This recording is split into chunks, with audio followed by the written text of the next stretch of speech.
Get in the know. Non-stop Vikings talk. It's Purple Daily on Score North and ScoreNorth.com. I want a mock. Yes, it's Tuesday, and that means Reckless Draft Speculation Day with our guy Thor Nystrom from Fantasy Pros and Betting Pros. One of the foremost draft authorities that you're going to find out on the internet here. This is Purple Daily, daily Vikings entertainment. We just want the Vikings to win a damn Super Bowl before we die. The draft is a good place to get good players to help you win a Super Bowl. So maybe they can get some good players and win a Super Bowl. The show is presented by our friends over at TCL, now an official partner of the National Football League and one of the world's best-selling consumer electronics brands. They have a new lineup of award-winning TVs delivering the most entertainment with stunning resolution, all at an affordable cost. Enjoy more of the things you love with TCL. Thor, we are just, 2+ weeks away from your Christmas, from your Hanukkah, whatever it is that you consider the best holiday. What's going on, man? Yeah, it's like my 3 favorite holidays in 3 consecutive days, and we're only 16 days away. And the rumor is like we're in the thick of silly season now. You love the draft, but you also love the silly season and the smoke screens, or is it not a smoke screen and different stuff like that. And we're in the thick of it now, so it's fun times. So which day do you love the most? If you had to rank the 3 days of Christmas draft, what's number one? I think the best day of the draft objectively is the Friday, where it's day 2 or whatever. You get rounds 2 and 3 because the picks are still super valuable, but you get double the ones that you do in round 1. And a lot of years, this year we'll see, but a lot of years, the first couple picks in advance. Maybe, but we're not 100% sure yet, but usually the draft week, that sort of crystallizes. That's what happened last year. But day 2, everything's up in the air and people haven't had a shot to mock that yet. So it's like totally new information and surprises throughout. So I love the Friday the most. I think I'm with Thor on this because you get to react to the first day for the first 10 hours of the day. And then you get to turn your attention to valuable second and third round picks. So you get the best of both worlds. I don't disagree, but you know what? Day three is where you build the heart of your depth chart and your roster. And the Chiefs got the kid from Rutgers, the running back in the 6th round, Pacheco. And Pacheco. Guy's playing in the Super Bowl. When you look at it, if you can find fault, the 2 things in Spielman to find fault with are, 1, the quarterback conundrum, obviously. But the other one we don't talk about enough is the lack of depth that the man got, which is really remarkable through all those damn draft picks, especially towards the end. Toward the end, it was really bad. Really bad. 15, they get Diggs, and that was incredible. 6th round or a 5th round pick. But yeah, towards the end, I was going through his drafts again yesterday. It's really remarkable that he just didn't accidentally stumble upon some guys in the late rounds. 1,000%. Yeah. And by the way, Pacheco is even crazier than you were making it, Judd. Pacheco and Brock Purdy were both in the last 10 picks of the last draft class.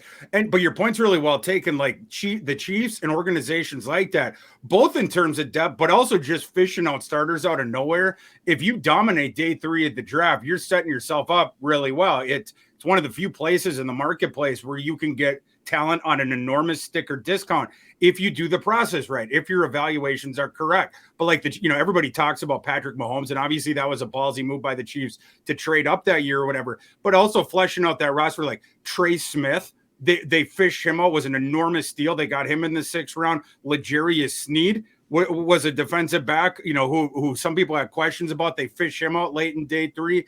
That's how they built up the ancillary parts of their roster. And then you had Mahomes on the rookie contract. Now they got to pay him a little bit more. But if you keep fleshing out the depth and then you're paying that part of your labor force less than probably they should in terms of the value they're providing to your team, that's how you find the excess value. So it's super important to dominate that day for sure.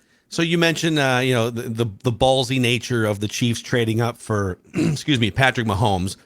How did, just to pivot to the Vikings here, how did the trade up to number 3 speculation and discussion start on the internet yesterday? I saw you were pouring some gas on because I'd love to get into a discussion here about, there's a very, very, very, very low percentage chance it happens. But there's a reason why we call this reckless draft speculation. We leave no stone unturned here. We're going to talk about scenarios. We're going to speculate on things that may or may not happen, but are just sort of fun to discuss. How did the discussion on the internet start with, what would it cost the Vikings to move up to number 3? I can tell you exactly where it started. It didn't have anything to do with the Vikings, though. What it is, it's the Panthers audibling. At least that's the reports that we're hearing now. Or maybe they were on this the entire time and the CJ Stroud thing was a smokescreen. But the idea that the Panthers take Bryce Young first, we know, or I'm pretty confident that I know, that the Texans have Bryce Young number 1 on their board. That was not a well-kept secret. Here's the crazy thing, though, and this is why that speculation started. Because the indications that we've gotten, some of the whispers out of the Texans building, is that CJ Stroud might not be the second quarterback on their board. The rest of the NFL, it's going to be Bryce Young, CJ Stroud, 1, 2, pretty uniform across there. But it appears that the Texans might like our boy Will Levis more. Will Levis, the gift that keeps on giving. And boy, could this be an enormous gift if Houston likes him way more than anyone else. Apparently their owner really likes him. And, Will Levis is kind of a goofy, charismatic guy. Like, he wins people over in the building, but seemed like the Texans were sitting dead red on Bryce Young. If the Panthers take Bryce Young, there is a shot that Houston is going to take either Levis or maybe we saw this in Lance Zierlein's mock draft. And Lance Zierlein's a guy that you have to pay attention to with the Houston stuff. He's based out of Houston. His most connections are in Houston. He switched the Panthers to taking Bryce Young, like in his last mock draft or whatever. The interesting thing is what he did with the Texans pick. He had them not taking a quarterback. I think he had them taking Will Anderson at 2. And then he had them trading up from their 12 pick to like 7 to take who? Will Levis. Will Levis. So this is all based on the Texans, and that development would have CJ Stroud available at 3. Oh my. So are the Cardinals, their esteem, what the Cardinals have gotten calls a Thor from 6 or 7 teams about that pick? They're obviously right or wrong set at quarterback. So what do we currently think the odds are that the Cardinals are going to trade that pick? If CJ Stroud's available in that slot, they are almost 100%. And that's probably why we haven't seen a trade in advance yet, because I don't think teams know 100% how that's going to go down. Like even with the first pick, CJ Stroud was a 3.5 to 1 favorite to be the first overall pick a week ago. And now Bryce Young has assumed the favorite status, like in the betting markets. It might even be moving up closer to minus 200. So the odds have just totally flipped on that. And again, if CJ Stroud doesn't go with the second pick, and if the Texans are in the second slot, that looks like a distinct possibility, at least from what we've heard. They've been the quietest QB needy team on CJ Stroud. Seems like they've been doing the work on the other guys. If they don't like him for whatever reason and he ends up falling down, that's where the Cardinals are going to get all these different calls. There was the report, I don't know if it was Ian Rappaport or Schefter yesterday, one Judd's alluding to that they've already gotten offers from 6 teams. But I think you don't do that trade yet, because I imagine that some of those offers come with the contingency string of this is only on the table for you if player X is available at 3 when you get on the clock. And CJ Stroud is almost assuredly the reason that the calls have increased for the Cardinals here in the last 48 hours. So this is really interesting, because I think there's a really good chance that Bryce Young does go number 1 overall. And if you're right and the steam is right about Houston, so let's say it plays out this way. And if you're the Vikings and Kwesi, you're planning for all sorts of things. I think in a perfect world, maybe not a perfect world, but I think there is a world where they would love to trade back, stay in the first round, but go back to like 29, 30, 31. Get an extra 3rd round pick. Like they need draft capital. But if CJ Stroud is not drafted with one of the first 2 picks, is it advisable for the Vikings to consider trading up to 3? Yeah, well, we know around what the cost is going to be, and it's going to be an enormous cost. But with CJ, if it's CJ Stroud that's on the board, CJ Stroud or Bryce Young, we had talked about this in a past episode. Those would be the only guys that I would get crazy for in terms of a trade up the board, where I give up an enormous amount of future draft equity if that was somehow in play. I just didn't think it would be in play, because obviously the Panthers had already traded up. They ain't going to trade down. And then Houston, you assume that they're going to take one of the consensus top 2 quarterbacks. But it's Houston. That's the thing, because some people are like, well, wait a second. If 2 teams decide that the 2 desperate teams don't need CJ Stroud, but you have to account for there's 32 fantasy owners here, and 3 of them are idiots that you can fleece every single year, right? 1,000%. And the Texans are one of them. 1,000%. Yeah. And if they do that, it doesn't seem like the Texans would trade out of the second slot. Like if they're going to take someone outside of CJ Stroud because they have a big conviction on him, that opens that up. And then that's the scenario where the Vikings have to at least think about this. We know that they're doing a lot of work in with the quarterback class, whatever. And I don't think they would have thought that they could have gotten access to CJ Stroud. But the cost is going to be, if he's on the clock at 3, it is going to be at least this. First round pick this year, third round pick this year. Vikings don't have a second one. So now you've wiped yourself out on day 2, and then your next 2 first round picks. That's how you drive the value in the trade chart. Some of these other teams that are going to make offers to Arizona, they might not have to go that far. If it's not much of a drop down, they might not even have to give up any picks in the future. Like a team like the Raiders, if you're jumping from 7 to 3, you're going to have to give up a bunch of equity in this draft, but you might not have to dip into future years. It would just sort of depend on how that goes. But the Vikings to jump up from 23 to 3 obviously is an enormous jump up the board. Your third round pick this year and your first round next year, it's not enough to drive that value. You have to toss in the first rounder after that. So you're wiping out three years of first round picks, but CJ Stroud's about as sure of a thing as you can get a quarterback. Like his game is going to translate. Would you do it?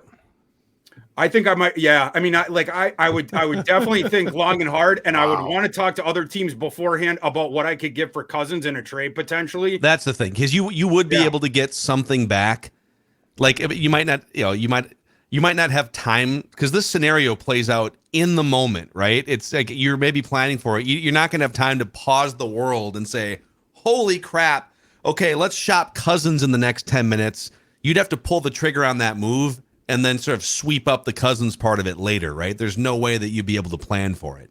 Well, yes and no. I mean, like a part of analytics, it's being prepared for scenarios like that, or at least having, an idea that would map you out, different, decision making, pass or whatever. And in this one, if the Vikings are already exploring the idea of what would it cost to make that enormous move up the board for a quarterback, particularly one in this case that can start immediately and should start immediately. The CJ Stroud and Bryce Young, they're the only ones that should be starting from day 1 next year in this quarterback class. But in that scenario, if you're already thinking about that, and then you're thinking this is what the cost is going to be, that's one part of this 3-dimensional chess. And then the other part, it has to be somebody bring me a list of the teams that could be interested in Kirk Cousins. Who have we talked to in the past that's showing interest? Is any team call earlier this offseason? Last year, when Kwesi may or may not have been thinking early on in that offseason, right after he took the job of what am I going to do with Cousins? Were there any teams that he clandestinely talked to about that? Maybe you start having some back channel conversations about that, about, hey, if we move up and we get this quarterback, Kirk Cousins is not going to be happy about that. Would you be interested in a trade in that scenario where that happens? So this might actually, Phil, bring the Florio report full circle a bit now, which was that there was talk between San Francisco and the Vikings at the combine, but that talk stayed inside the league. If you think about it, this could be greasing the skids for, I'm just saying, at least those questions. So this is far from a done deal. No one's assuring anything. I love how every 30 seconds we're trying to be like, okay, this is just some reckless speculation among friends here. Okay, this is just. But it's not really, because we know that San Francisco and the Vikings talked at the combine, and we know that those talks weren't like an immediate, we need to trade Kirk. But if you're going to draft Stroud at 3, you're going to want to trade Kirk. And I think what you would do, you guys, is this. I think that you would make the trade based on a 2024 draft. Yeah. And it would be a conditional. Does San Fran have a first round pick in 2024, Thor? They didn't have it for years, but they might be getting it back next year. The point being is, I'll look it up quick.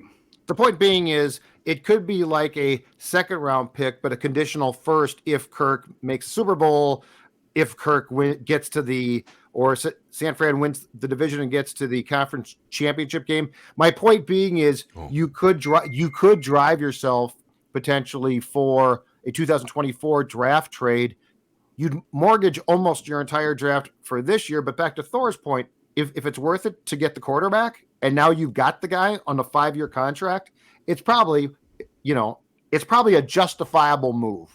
I believe they do have They do. a first and a second in 2024. They get it back next year. Conditional first. So you would here, and just to keep going down, because we brought this up yesterday, Matt Ryan got traded for a 3rd-round pick. Carson Wentz has been traded a couple times. He got traded for a second and it was like a net second and a third. There was a pick swap in there, but a second and a third. Sam Bradford, 6-7 years ago, the Vikings traded a 1st-round pick for him. That was kind of desperate on the eve of the season. Mm-hmm. But Kirk Cousins in his current state gets you at least a second and a third, maybe even a first and something. If it's like a San Francisco and they said, all right, as long as it's next year's first and we can still stockpile our roster for this year. So if at the end of the day, as we keep fleshing this out with our general manager, Thor here, so you would give up, essentially, if you were to trade draft capital and Kirk Cousins, and you would be getting CJ Stroud and some draft capital back, right? Like these are 2 separate transactions, but yes, you would trade the 23rd, the 87, and 2 future firsts. And then on the other trade, you'd be trading Kirk Cousins. You'd be getting CJ Stroud, and you'd be getting, can we call it a future second and a third, or a future first and a fourth? What would you give me a Kirk Cousins trade value? Yeah, like, I was thinking this year, like if the Vikings had decided like we're going to trade Kirk, I thought a conservative estimate for this year's cost would have been a second and a fourth. They might have gotten more, but of course you get the premium on draft pick prices in the future if you defer it. That's why you always see when a team trades like a fourth this year while the draft's going, they always get a third next year. If it's just a 1-for-1 pick swap you basically pay the round premium or whatever. So I agree with your take. If it was 2 future picks, I think second and third is a pretty conservative way to look at that. And maybe what Judd was saying, like that it can get to a first potentially with the contingency. And yeah, like when you're talking about the 3-dimensional chess thing of this, those are 2 separate transactions. Yes. But in the mind of the evaluator, they're one. Right. Yeah. It's like, this is what we're sending out. This is what we're getting. And it becomes pretty binary after that. If you think that's the best road forward, let's do this.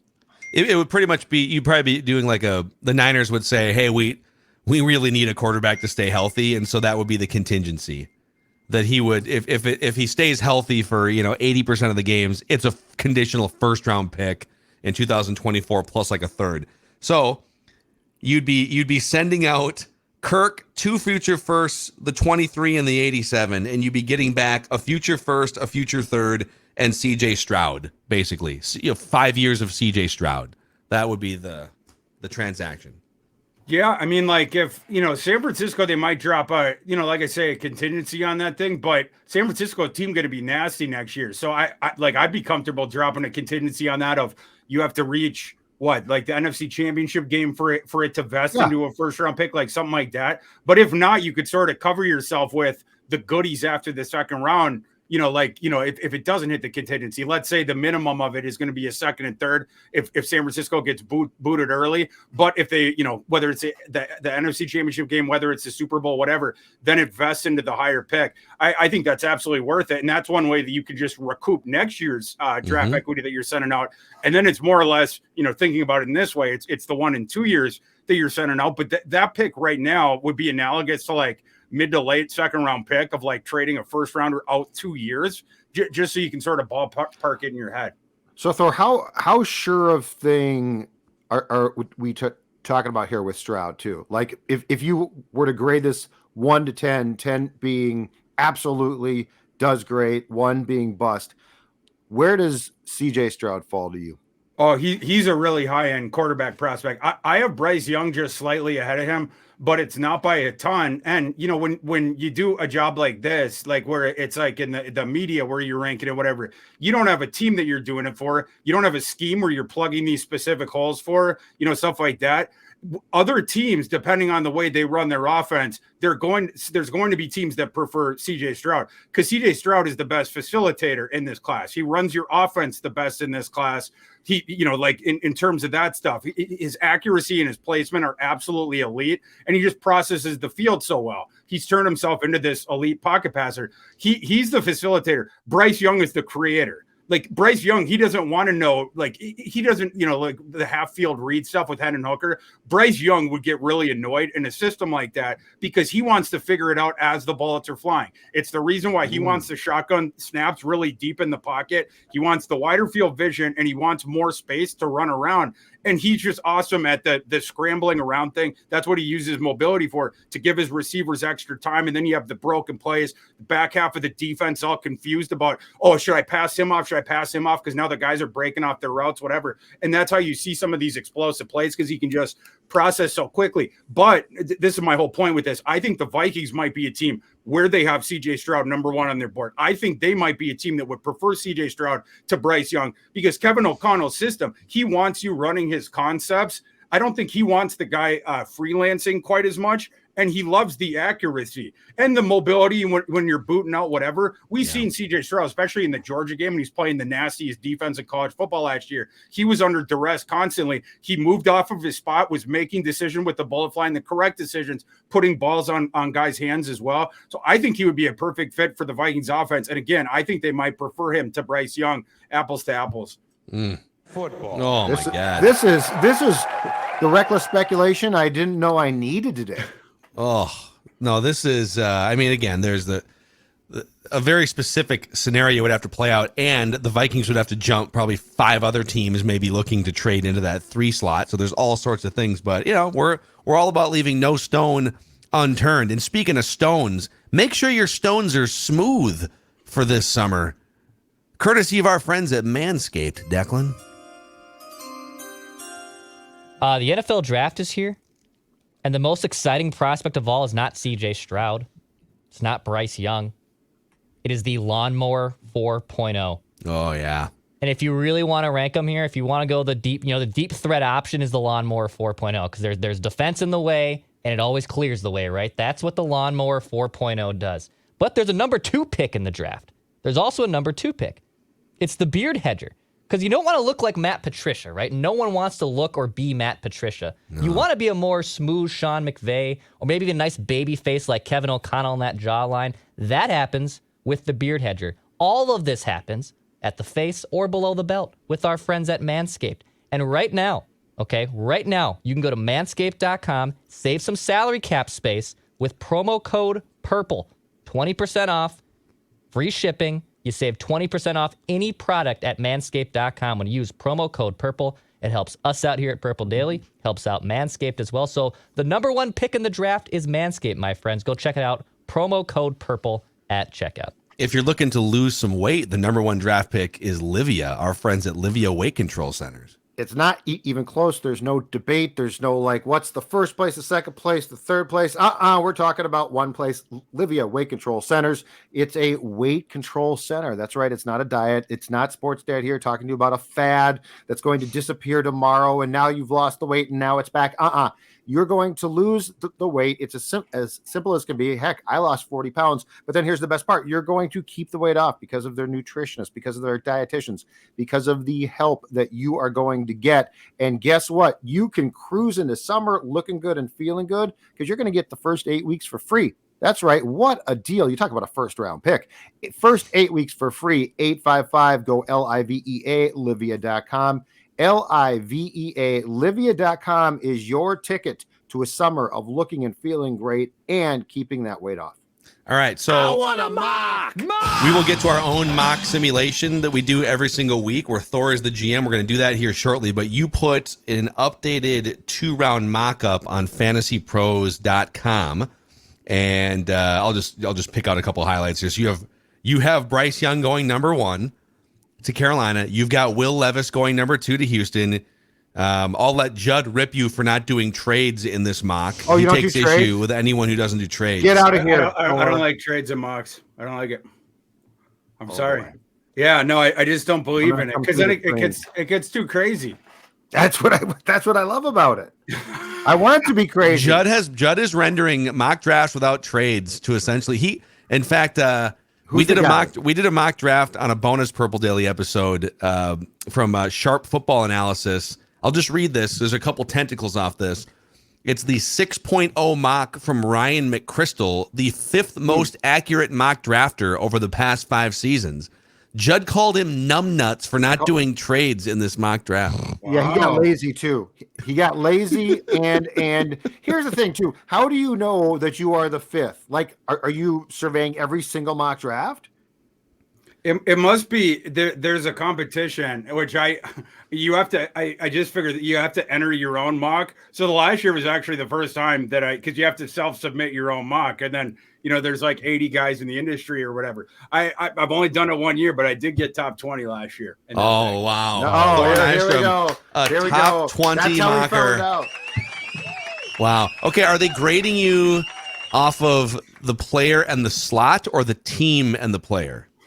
There's a point system where it's like Battleship. If you have a direct hit, it's like X amount of points, and then there's another one if you're one slot off, it's X amount of points, and then another one is if you get the right team to the player, but it happens in a different slot as the one that you predicted, then that's X amount of points. That's what Phil said. Yeah, that's what I thought, because you got to account for I knew that the Lions were going to get Joey Porter Jr. I didn't know they were going to trade back 3 slots and get him in that spot. So exactly. Okay, so Ryan McChrystal touting himself as the 5th most accurate mocker. Thor is coming for you. Top 20 the first year. I think we're going to see some movement up the rankings here. But you have, so just to kind of go through this here. So then you have CJ Stroud going to the Colts at 4. You got Anthony Richardson to Vegas at 7, and you have the Vikings at 23 taking Jordan Addison, the wide receiver from USC. So could you expound on that, sir? Yeah, so I mean, like the scenario, like at the top there with Levis going to Houston, the thing that we had sort of talked about, I think Arizona at 3 at that, they're trading that pick. But like I said, I just don't. I'm sorry, Judd. Now that I know your feelings, I'm a little bit sheepish, but I just don't believe in doing the trades in the mock. So I had Arizona taking Will Anderson, who could go to Houston instead, and then it'd be the Houston, the scenario where they're trying to move up from 12 to get Levis, whatever. But yeah, if it goes down like this, then that's the one where Stroud's at 4 potentially. But we'll have to see about the trade with Arizona. And then as far as the Vikings staying in their slot at 23. The one of the 4 receivers in the class that was still there was Addison. I had Quentin Johnson, the 3rd one off the board, going 1 pick ahead of the Vikings to Baltimore or whatever. And so, yeah, I mean, Addison there for the Vikings. Addison, a guy, he's going to fall down a little bit just because his measurables aren't very good. Was only a 58% percentile athlete at under 6 feet and 173 pounds. But he just has a great feel for it. He broke out a long time ago at Pitt. We've seen it, he won the Bolitnikoff Award 2 years ago or whatever, dominated in the slot at Pitt, and then did pretty well on the outside at USC. He can play both the slot and outside. He's proved the concept of that now. So he would be a guy that would project to consistently beat the single coverage on the other side from Justin Jefferson that we need, not in the explosive element that we talked about before, for instance, with Quentin Johnson. And he's certainly not the electric mover that Zay Flowers is, but he is a better tactician and route runner than both those guys for sure. So that's you could be getting reliability across from Jefferson. All right, maybe I probably should have prepared you for this question, so maybe it's unfair, but you mentioned that Jordan Addison he has a 58th percentile athletic score. You have him, so he's got a 5.83 RAS for those of you who live the RAS lifestyle, which is not it's not good. Like, it's a lot lower than Quentin Johnston. It's a lot lower than Jackson Smith and Jigba, Zay Flowers, etc. Do you have any comps of wide receivers who are sort of maybe like in that 55 to 70th percentile of athletic score? So they weren't great athletes, they weren't great measurables, but they did turn out to be really good, at least number 2 wide receivers. Oh, for sure. Yeah. I mean, like his Bonanza comp, the Bonanza comp I got him is Isaac Bruce. I think like his, that's the 100% outcome, probably his 90th percentile outcome with someone like maybe Tyler Lockett or somebody like that. And then, of course, you go down the line of continuum, and that's where you start to get a bunch of buzz. The hit rate is lower, of course, on receivers that are that size with that athletic profile, but it is definitely not unprecedented. And the guys that succeed, they're the ones who are just the fabulous route runners, with the footwork, adjusting the pacing, different stuff like that. And Addison's just so crafty on the attack. Like he was a guy in this class where like he sets defenders up to fail the best. Like he sort of plays the game through their perspective. He'll run a route early in the game, and break it off, and he'll beat you like across the middle, whatever. And then later in the game, he's going to run the exact same route, like at the start of it, give you the exact same look, same part of the field, whatever. He's going to break off the route at the exact same spot against the exact same defender where the guy's like, oh, I know what's coming. He's going to try to jump it. And then Addison will like pirouette around the other way. And now he's just absolutely free while the guy's flying the other way. He does stuff like that consistently, and that helps explain his production profile, despite the fact that he doesn't have enormous measurables. And, again, like the Bonanza guy, Isaac Bruce did that like a banshee back in the day. And Thor, I feel like the key here too is not that athletic ability is not important, but I feel that we get too hung up on that sometimes. And what we don't do, going back to a guy like Laquan Treadwell, is we don't do enough focusing on what you just talked about, which is ability to run routes, ability to basically be smart. And so I always get sort of stuck on that because to go back to, and yes, this guy ultimately was misused by the Vikings, but Cordell Patterson, right? Cordell Patterson, the Vikings traded back into the first round that night, I think, with the Patriots to take him based on the fact that he was an athletic freak. They never really thought about the fact that he couldn't run a route. And in their mind, that became eventually, I think, with Norv Turner and Zimmer, a deal breaker. So I do think that there is a premium that should be put on a guy's ability to function immediately in an offense in ways that certain guys who might be really, really talented don't, because of things like ability to run precise routes. Yeah, for sure. I mean, the job, it's just to win, right? And there's different ways to win as a receiver. And one of them, it's the subterfuge thing. It's the running the precise routes, the footwork, throttling up and down your tempo, like just keeping the guy off of your pitches. Like, we go to a different sport. Greg Maddux, he didn't have high octane stuff or whatever. Like it was just sort of altering all around this slop with precise placement of it. The Bonanza comp for, the Bonanza outcome for Jordan Addison. That's a sort of receiver that he would be. Interesting. Yeah. I mean, give me, Laquan Treadwell, that was kind of an interesting one because I think his measurables in some ways were great, but in terms of like speed and separation, some of that stuff was foreshadowing and the Vikings just kind of ignored it. But so Thor, you go check out the whole thing on fantasypros.com. Thor's 2-round mock here. But boys, it's time to do our own mock draft simulation where we put Thor Nystrom in the driver's seat as the general manager, and we are just basically his coffee-getting interns. So this is a PFF mock simulation. We are the Vikings, and I think we should I don't think we should do any pre-draft trade, unless you guys want to vouch for a pre-draft trade here. Do you think the Vikings could actually make a trade in the next 2 weeks? Anyone want to vouch here? Not that enormous one up the board. I think that would be one when they're on the clock, I would assume, because I think. But like a Dalvin or a Za'Darius, like those, like in terms of getting more capital, those probably. I don't know. I think that would happen like during the draft weekend, but I don't see it beforehand. Yeah. Okay. I'm with you. So let's just leave it. So if we have a 5-round simulation here, we'll just leave it as is, and let's do just for fun here. Let's do the first 2 picks. And you can see this on the YouTube channel, the Purple Daily YouTube channel. Click subscribe and click like if you could. So Bryce Young goes number 1. Oh, there you go. Boom. Okay, the scenario just happened that Thor laid out. So Bryce Young goes number 1, and Anthony Richardson goes number 2. Oh boy, guys! I think we can't do that whole 15 minutes off the top and not make an offer for the number 3 pick. We got to make an offer. Let's make an offer. Love this. Let's see what it's going to take. Bring it on. Okay, so it's the 3 and the 23. And 87. And 87. And I think it's going to take the next 2 first-rounders outside of that. All right. We might be able to get something back here. Oh, actually. yeah, let's get something back now. Could we get, do we want something back for this year's draft? Yeah, because it'll be more fun to mock. Absolutely. Yeah, let's get You want to see if they'll chuck in like the 105? Yeah, let's see. Okay, it went down a little bit. Oh, good. Oh, try to get more. So or maybe in 96. In 2025, let's bump our first rounder down to a second rounder and see if that's still valid for him. No, they're saying 27%. Oh, you went too far. It's got to Yeah, we have to get them to kick. So Jeb, we'll Okay, see if yeah. they'll swap the. Yeah, so it's makes really we're hedging here. We're basically asking them to do a pick swap of the 87 and the 96. It says 89% chance. So we'd be giving up.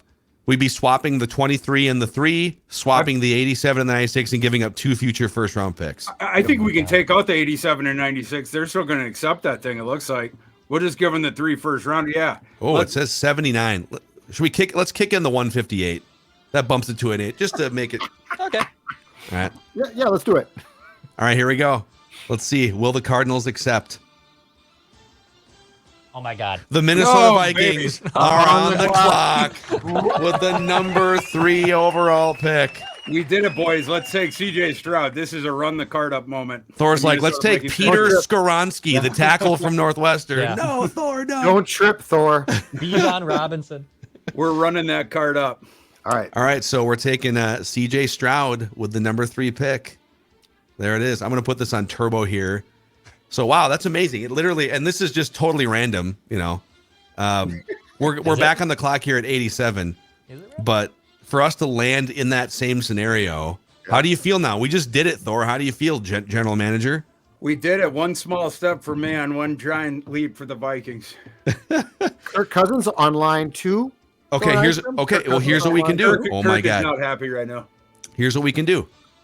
All right, let's go to the trade window here because we'll have kind of a day to think on this now. Right. We go to the San Francisco 49ers and let's put Kirk on the block here. All Yeah, right. let's see what we can get for old You- Oh, Kirk. you're doing it. You sleazy. You're Okay. doing it. You're Great. doing it. This is great. I love this. So we can ask for whatever we want. Let's ask for, what if we ask for a first round pick in 2024? They're saying it won't be accepted. Second. Okay. What about a second next year and one of these third round picks this year? Oh, I like it. Yeah. Yeah. let's So get like another any pick. number of these. Yeah, let's. Yeah. Wow, toss they're it in. saying it's Yep, do likely it. to be accepted. Run the trade. We need. Yeah. Oh wow, that one too. Let's Speed see that. dial. We want their third rounder next year too. Oh, Thor, you rascal. Oh, you're Yeah. getting greedy. Okay, now it's unlikely. Oh, Okay. 40%. Now No, you no, went too it's far. 40%. No, they're gonna. Now That's you a went- decent shot. Having stayed up late and done a bunch of these, 40% means 0% usually on the PFF. When are you mock. coming to bed? As soon as I'm done mocking. All right, here's what we're gonna do. We're gonna go the 99 and the second round pick for And a fourth 2024. next year. Well, that'll be over quickly. We need a little bit more. Yeah, of no, them. it says There you go. yes. It says yes. All right, we're gonna offer this We'll up. take that. There it is. The Minnesota Oh my God, Vikings just traded Kirk Cousins. just traded Kirk Cousins to the Oh Niners. my God. You know what this is? Typical Score North. Oh my God. You're such typical Score North crap. People are going to be so man. upset with you guys. This is why I stopped watching. Who's that Thor guy now? All right, so now we're on the clock here, boys. sweet. We've got the 87, the 99, and the 119 here after our massive quarterback trade. So Yeah, this is huge. Let's check the wide receivers. We need to get Stroud another weapon with JJ. I love it. All right, So you are so in your zone right now. A.T. Perry. We got Kayshawn. Is it Boot from LSU? Butte. Yeah. Butte. Okay. Yeah, but he's got a fork sticking out of his back. He was terrible last year, and he stunk in the pre-draft process. Trey Palmer, straight burner. That kid ran one of the he was 4.32, I think.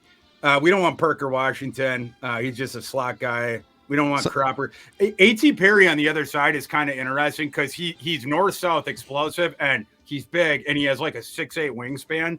Okay. He's going to go somewhere around here. He would be more of the sure thing on the outside. Jaden Reed, he's got some moves too. Some people like Jaden Reed. I have Perry higher on my board. I think he would be good across from JJ. He's a guy that you can just throw the ball up to. Okay. So I'll give you this. So we'll say A.T. Perry in mind here real quick. I just want to show you all the other players in case there's someone that just slaps you in the face like, whoa, that guy's still available. Yeah, let's see. So I'll just scroll down for you here. I like lot of- Chandler Zavala as a prospect, but we don't need a guard. Yeah. No. So I mean, A.T. see Perry is Perry. one of the top Oh, 6 players Man, available here. Clark Phillips would be really interesting at this point in the draft too. He's only a slot, but he's one of the stickiest corners in this class. And then you'd have to move Murphy out to the outside corner, but we know that he can do that. Seeing Clark Phillips on the board, I actually think now I'm going to lead towards Clark Phillips. Wow, There's more okay. receivers we can wait on that for a second. All right, there it is. like that. Clark Phillips to the Vikings at 87. Let's see. A.T. Perry went the next pick, by the way. Yeah. So we're what back it on is. the clock here at 99. I'll show you wide receivers again. Yeah. I think it's pretty similar list here.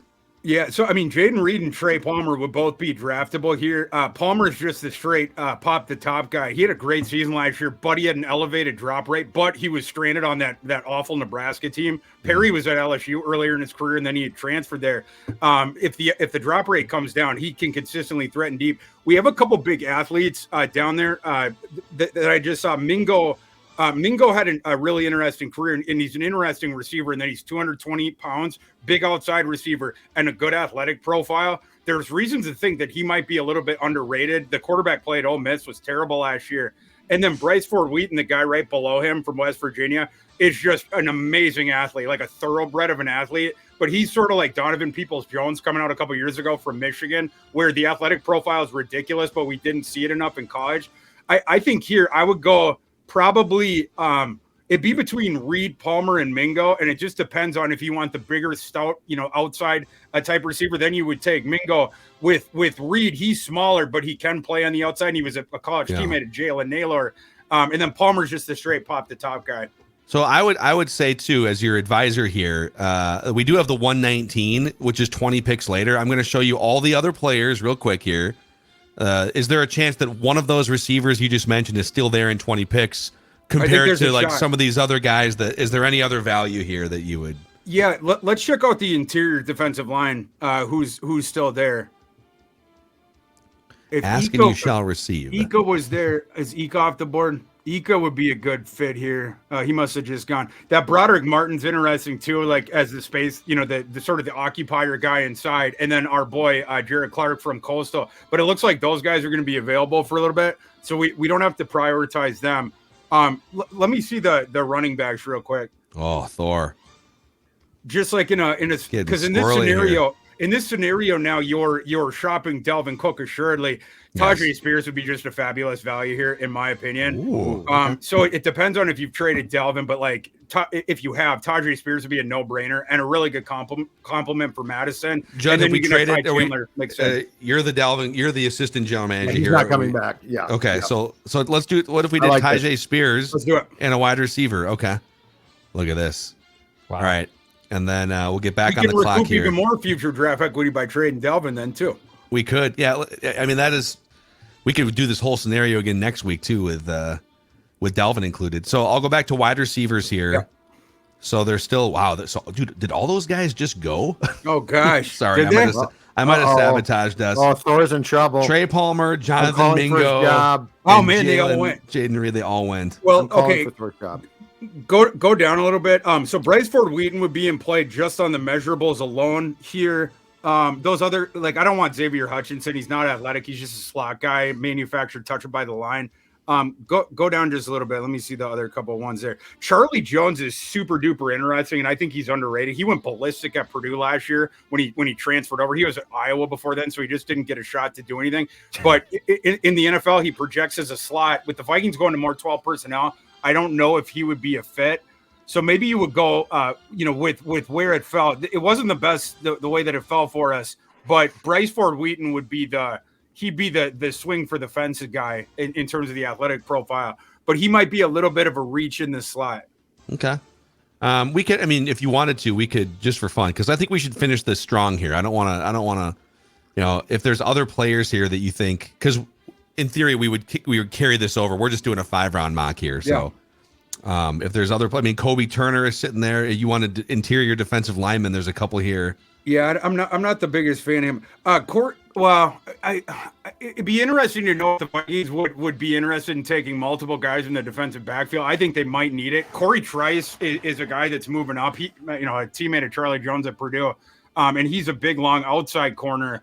Ostensibly you might still need one, although I guess they, with Booth and Evans, you do have a couple bullets on that. I think I might go with one of the lower interior defensive linemen or that receiver that we were just talking about. Okay. In Ford Wheaton. Yeah. Let's do Ford Wheaton. Let's do it. Okay, Here we go, Dex. Need the chimes and I'll click the draft button. There we go. It's a bit of a stretch. It's a bit of a stretch. He just got ripped by Kuiper. It might be, but like I think Bryce Ford Wheaton is going to go in the 4th round. So they're calling for your job, Thor. All right, they're grading our draft here. We just got CJ Stroud. I mean, how can they? Oh, it's an overall A. It's an A. They're calling you a genius. That's what I meant. Wow, Thor with an A here. So there it is. CJ Stroud in, Kirk Cousins out, and then you get the young cornerback Clark Phillips, and you get some skill position guys with high upside. And overall, it is an A. So wow. Let's go, fam. Awesome stuff, Thor. Thanks for joining us here, man. We this got is great CJ stuff. Stroud on the Vikings. If you got CJ Stroud, it's time to wave the flag. You don't get the number 3 overall pick and not wave the flag. Not in this house, you don't. That has been Reckless Draft Speculation on this Tuesday with Thor Nystrom from Fantasy Pros and Betting Pros. You can follow him on Twitter at ThorKU. And don't forget, April 27th, 6 o'clock start time, 7 o'clock stream time. It's the Surly Park Tavern Draft Party. Purple Daily is going to be there. We're looking forward to meeting as many of you as possible. We've heard from a bunch of people coming in from out of state, so there will be a roof over your heads, unlike the sort of the hailstorm from last year, the freezing rain, and we are super pumped. So, yeah, awesome, man. Thor, thank you. We'll talk again next week, sir. So great, Thor. Always a good time, boys. We'll see you next week. Daily Vikings Entertainment on Purple Daily.